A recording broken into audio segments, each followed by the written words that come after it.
میں جو بات کہہ دیتی اس میں ہاں میں سر ہلا دیتا۔ میرے حسن کے قصیدے پڑھا کرتا تھا۔ یوں لگتا تھا کہ جیسے میرے عشق میں گوڈے گوڈے ڈوب چکا ہو۔ لیکن جیسے ہی کمرے سے باہر نکلتا تھا اپنی ماں اور بہن کی زبان بولتا تھا۔ 4 لوگوں کے سامنے مجھے سنانے سے باز بھی نہیں آتا تھا۔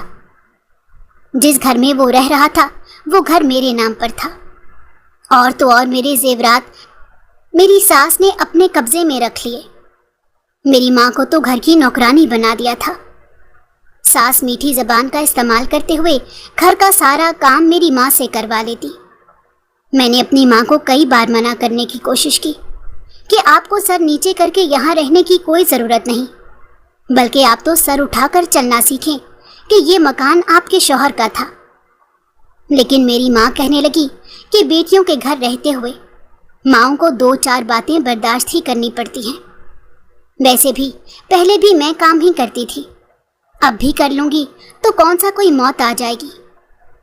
کئی بار وہ مجھے ٹوک دیا کرتی تھی، کہتی تھی کہ چھوٹی چھوٹی باتوں کو دل پر مت لیا کرو۔ سسرال کے شروع کے دن اکثر مشکل ہی نکلتے ہیں، لیکن میرا تو ہر آتا دن پہلے سے زیادہ مشکل ہو رہا تھا۔ شوہر کا دل بھی مجھ سے بھر چکا تھا، اپنے دوستوں کے ساتھ مصروف رہتا تھا۔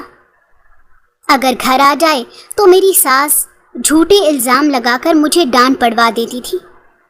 میرے شوہر نے مطالبہ کرنا شروع کر دیا کہ میں اپنا مکان اس کے نام کر دوں۔ زیورات تو اس کی ماں مجھ سے پہلے ہی لے چکی تھی، اور مجھے پورا بھروسہ تھا کہ وہ زیورات مجھے ساری زندگی واپس نہیں ملنے والے ہیں۔ میں زیورات سے زیادہ سسرال والوں کے لالچی رویے کا افسوس کرتی تھی۔ ایک روز شادی کی دعوت پر میں نے اپنی ساس کو کہہ دیا کہ میرے سونے کی جیولری مجھے واپس کر دیں تاکہ میں پہن کر جا سکوں۔ میں صرف ان کے رویے کو دیکھنا چاہتی تھی کہ وہ کیسا رویہ اپناتی ہیں۔ وہ تو غصے سے مجھ سے باتیں سنانے لگی کہ 4 دن تم نے اپنا سونا کیا دے دیا، اب مجھ سے واپس لینے کی باتیں کر رہی ہو۔ وہ تو میں نے بینک میں رکھوا دیا تھا۔ مجھے کیا معلوم تھا کہ میری بہو مجھ پر ہی شک کرنے لگ جائے گی۔ تم آرٹیفیشل بھی پہن کر جا سکتی تھی، لیکن تم نے یہ دیکھنا مناسب سمجھا کہ کہیں تمہاری ساس تمہارے زیور کو لے کر بھاگ نہ جائے۔ اتنی بات سننی تھی کہ میرے شوہر نے مجھ سے ناراضگی اختیار کر لی۔ میری ماں تو مجھے سمجھانے لگی، باتیں سنانے لگی۔ وہ بیچاری بوڑھی ہو چکی تھی، ہڈیاں ان کی کام نہیں کرتی تھیں۔ میری ساس ہٹی کٹی ہو کر بھی گھر کا کوئی کام نہیں کرتی تھی۔ میری نند سارا دن فون لے کر کمرے میں بند رہتی تھی، اور اپنے کمرے میں کسی کو آنے جانے کی اجازت بھی نہیں دے رہی تھی۔ ایسے بھوکے ننگے لوگ تھے کہ ہمارے گھر میں آ کر قبضہ کر چکے تھے۔ انہوں نے تو خاصی توڑ پھوڑ بھی شروع کر دی تھی۔ مجھے یہ سب دیکھ کر دلی تکلیف ہوتی تھی کہ کیسے لوگوں کے درمیان رہ رہی ہوں۔ اب مجھ پر دباؤ ڈالنے لگے کہ یہ مکان ہمارے نام کر دو۔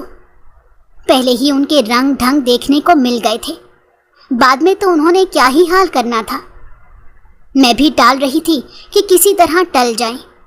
جس طرح میری ساس میرے زیورات کو لے کر ہنگامہ کھڑا کر چکی تھی، ویسے ہی وہ مکان کے کاغذات پر بھی ہنگامہ کھڑا کر سکتی تھی۔ ایسے نیچ لوگ جب کچھ نہ بنے تو میری ماں کو ورغلانا شروع ہو گئے کہ تمہاری بیٹی نے پہلے تو کہا تھا کہ یہ سب کچھ میرے بیٹے کے نام کر دے گی، وہی تمہاری بیٹی کا اور تمہارا خرچ اٹھا رہا ہے، اور اب تم اپنی بات سے مکر گئی ہو۔ میری ماں مجھے سمجھانے لگی کہ تم اپنے شوہر کے نام سب کچھ کر دو۔ اماں کی بیماری تک کا خرچہ تو میں اٹھایا کرتی تھی۔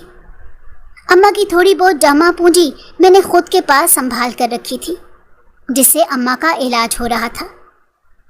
میری بوڑھی ماں ایک دن سسرال والوں کے تانوں اور لڑائیوں سے تنگ آ کر منہ موڑ چکی تھی۔ ان کے جانے پر میں مطمئن تھی کہ میری خاطر میری ماں کو مزید ذلیل نہیں ہونا پڑا۔ ان کی آنکھیں بند کرتے ہی میری ساس نے مجھ پر مزید زندگی تنگ کر دی۔ والدین کے چلے جانے سے پتہ چلتا ہے کہ ان کے سوا کوئی بھی آپ کو پیار کرنے والا نہیں ہے۔ میری ساس ایسی جاہل عورت تھی کہ اس نے پھر بھی ہنگامے کرنا کم نہ کیے تھے۔ میری نند بھی خاصی بد کردار معلوم ہوئی تھی۔ سارا دن کمرہ بند کر کے لڑکوں سے باتیں کرتی تھی اور ایسے سمجھتی تھی کہ اس سے زیادہ پاک صاف اور کوئی نہیں۔ پورے محلے میں انہوں نے تماشا لگا دیا تھا۔ محلے والے بھی اب خاموش تھے۔ ایسے محلے والوں کو انسان جہنم کی آگ میں پھینک دے۔ مجھے اپنی نند پر بے حد غصہ تھا۔ کئی بار تو میں نے بھی اسے رنگے ہاتھوں پکڑا تھا۔ وہ ڈھیٹ بن جاتی تھی، آگے سے مسکرانے لگتی تھی، کہنے لگی کہ جس دن تم نے میرا پول کھولنے کی کوشش کی اس دن تم خود ہی پھنس جاؤ گی۔ میں اپنے بھائی کو کہہ دوں گی کہ میرے بجائے تم لڑکوں سے بات کرتی ہو۔ میں نے کہا کہ اللہ ایسوں کا انجام برا ہی کرتا ہے، تم بے فکر رہو۔ میری ساس بھی کسی کام کی وجہ سے اپنے گاؤں گئی ہوئی تھی۔ ان کے جانے سے گھر میں کافی سکون تھا، کیونکہ ہر روز گھر کے کام کے باوجود وہ مجھ پر کئی طرح کے الزامات لگا چکی تھی۔ گھر کا ماحول بھی خراب ہو چکا تھا۔ ہر روز میرے اور میرے شوہر کی لڑائی ہوتی تھی۔ مجھے اپنے شوہر سے بھی عجیب سی نفرت ہونے لگی تھی، کیونکہ وہ انسان اپنی ماں کی ہر بات پر یقین کر لیتا تھا، اور میں اس سے کوئی سچ دکھاتی تھی تو اس سچ کو جھوٹ ہی سمجھتا تھا۔ ایسے لڑکوں کو تو شادی کرنا ہی نہیں چاہیے۔ ساس کی غیر موجودگی میں نند نے بھی اپنا کارنامہ دکھا دیا۔ سارے زیورات جو میری ساس جھوٹ بول رہی تھی کہ انہوں نے لاکر میں رکھوا دیے ہیں، وہ سارے زیورات لے کر میری نند فرار ہو گئی تھی۔ وہ اتنے دنوں سے جس عاشق سے باتیں کر رہی تھی اس کا بھی ہمیں معلوم ہو گیا تھا۔ میری نند نے گھر سے جاتے ہوئے بھی میری زندگی کو مزید دشوار بنا دیا۔ مجھ پر الزام لگا گئی کہ بھابھی نے مجھے گھر سے بھگانے میں مدد کی ہے۔ میری ساس بھی فوراً گھر پہنچ گئی تھی، کہنے لگی کہ میری بیٹی تو بہت بھولی تھی، سارا دن گھر کے کاموں میں لگی رہتی تھی اور بھابھی کو آرام دیتی تھی۔ اسے کیا معلوم تھا کہ اس کی بھابھی اس کے لیے ہی کھڈا کھود رہی ہے۔ میں حیرانی سے ان کی باتوں کو سن رہی تھی۔ میں نے کہا، آپ کو تو پہلے سے معلوم تھا کہ آپ کی بیٹی لڑکوں سے باتیں کرتی ہے، آپ مجھ پر اس طرح کی الزام تراشی کس طرح کر سکتی ہیں؟ آپ بھی ایک بیٹی کی ماں ہیں، آپ کو معلوم ہے کہ لڑکیوں کے لیے یہ زندگی کس قدر مشکل ہے۔ میں نے تو آپ کی بیٹی کو پہلے بھی سمجھایا تھا کہ وہ ان کارناموں سے باز آ جائے۔ میرا شوہر میری بات پر اعتبار کرنے کی بجائے مجھ پر ہی غصہ ہو رہا تھا، کہنے لگا کہ ضرور تم نے ہی بھڑکایا ہوگا۔ میرے شوہر نے میری ساس کی باتوں پر اعتبار کیا، کہنے لگا کہ میری بہن تو بہت معصوم تھی، مجھ پر چیخنے چلانے لگا، مجھے گھر سے نکالنے کے لیے دھکے مارنے لگا۔ میں اسے اپنی باتوں پر یقین دلا رہی تھی اور کہہ رہی تھی کہ اگر تم نے ایک بار مجھے گھر سے نکال دیا تو میں واپس لوٹ کر اس گھر کو نہیں آؤں گی، تم مرتے دم تک مجھے ڈھونڈتے رہ جاؤ گے۔ کہنے لگا کہ تم نے جس طرح میری بہن کے ساتھ کیا ہے وہ دشمن بھی نہیں کرتا۔ پورا محلہ یہ تماشا دیکھ رہا تھا، میں تو شرمندگی سے نظریں بھی نہیں اٹھا سکتی تھی۔ میں نے ایسا کوئی کام نہیں کیا تھا، نہ جانے اللہ کیوں مجھے یہ دن دکھا رہا تھا۔ جو خود بد کردار تھی وہ خود تو بھاگ گئی، لیکن میرے کردار پر الزام لگانا نہیں بھولی۔ محلے والوں کی نظروں سے بچتی بچاتی میں بس اسٹینڈ پر آ گئی تھی۔ مجھے نہیں معلوم تھا کہ اس سے آگے میں کہاں جاؤں گی، لیکن یہ شہر اب میرے لیے نہیں رہا تھا۔ بس میں جا کر بیٹھ گئی۔ یہ بھی معلوم نہیں تھا کہ بس کون سے شہر جا کر رکتی ہے۔ میری ساتھ والی سیٹ پر ایک عورت بیٹھی تھی۔ تیزی سے اس نے میری گود میں ایک تھیلا رکھا اور کہنے لگی، یہ ساری تیری ہی امانت ہے۔ میں اسے مزید سوال کرنا چاہتی تھی، لیکن وہ تیزی سے بس سے اتر گئی۔ میں نے بے چینی سے تھیلا کھولا کہ کہیں کوئی اور مصیبت میں نہ پڑ جاؤں۔ آج ساری مصیبتیں شاید اکٹھی ہی لکھی تھی۔ جیسے ہی نظر تھیلے پر پڑی تو میرا منہ کھل گیا۔ میں فوراً سے اللہ کا شکر ادا کرنے لگی۔ اس تھیلے میں میرے گھر کے کاغذات اور سارا زیور تھا۔ مجھے نہیں معلوم کہ وہ عورت کون تھی۔ نقاب پوش عورت میرے لیے فرشتہ بن کر آئی تھی۔ میں بے آسرا تھی، لیکن فوراً سے مجھے میرا حق مل چکا تھا۔ اس میں چند تصویریں بھی تھیں جس میں بآسانی دیکھا جا سکتا تھا کہ میری ساس نے میری نند کو باہر نکالا۔ شاید کوئی نیکی تھی جو میری ہمدرد میرے کام آ گئی تھی۔ میں واپس گھر پہنچی اور اپنے شوہر کو وہ ساری تصویریں اور ثبوت دکھائے۔